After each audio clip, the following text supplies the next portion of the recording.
पश्चिम बंगाल की फिजा we want justice के नारों से गूंज उठी।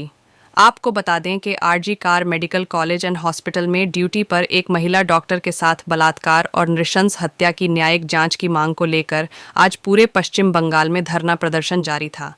एक ऐसी ही एक छवि नॉर्थ 24 परगना के अंतर्गत Sagar Dutta medical college and hostel में भी देखने को मिली, जहां जूनियर डॉक्टरों ने आरजी कर हॉस्पिटल में महिला ट्रेनी डॉक्टर के साथ पेश होने वाले घटना के विरोध में प्रदर्शन करते हुए इंसाफ की मांग की।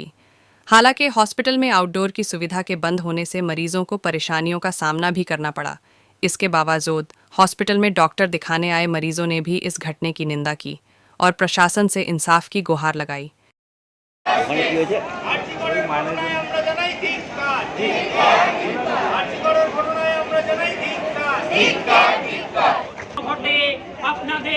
অনেক অসুবিধা হচ্ছে, কিন্তু আমরা আশা করব এই মর্মান্তিক নৃশংসতম ঘটনা না ঘটলে কিন্তু আপনাদের এই অসুবিধা হতো না।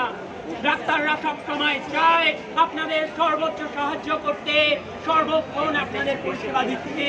তাই আমরা চাইব এই অসুবিধা নিয়েও আপনারা আমাদের সাথে সহযোগিতা করবেন এবং আপনারা এই আন্দোলনের পাশে থাকবেন। দীপদান সরকার এই হাসপাতালের গাইনির প্রফেসর। আমরা সিনিয়র ডাক্তার হয়েও আজকের আমরা জুনিয়র ডাক্তারের সঙ্গে আছি। আমরা কেন থাকলাম, কেন আজকের আউটডোর বন্ধ করলাম সেটা আমরা জানতে হবে। আমরা রুগী এবং রুগীর বাড়ির লোকেদের এটা বোঝাতে চাই যে আপনারা আমাদের সঙ্গে সাহায্য করুন। কোনো এমার্জেন্সি হলে আমাদের এমার্জেন্সি খোলা আছে, আপনি এমার্জেন্সিতে আসুন।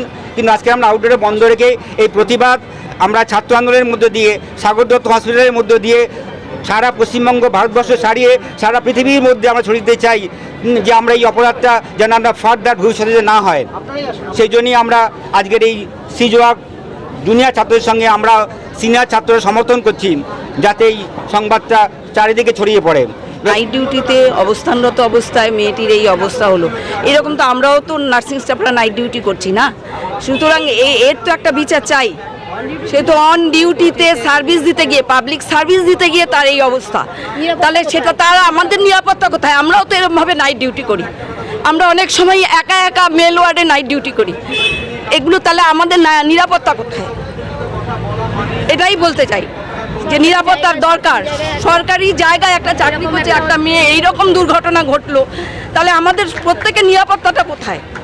শাস্তি চাই, যে যার এইরকম হয়েছে খুঁজে বের করে সে তার চরমতম শাস্তি চাই, চরমতম শাস্তি চাই।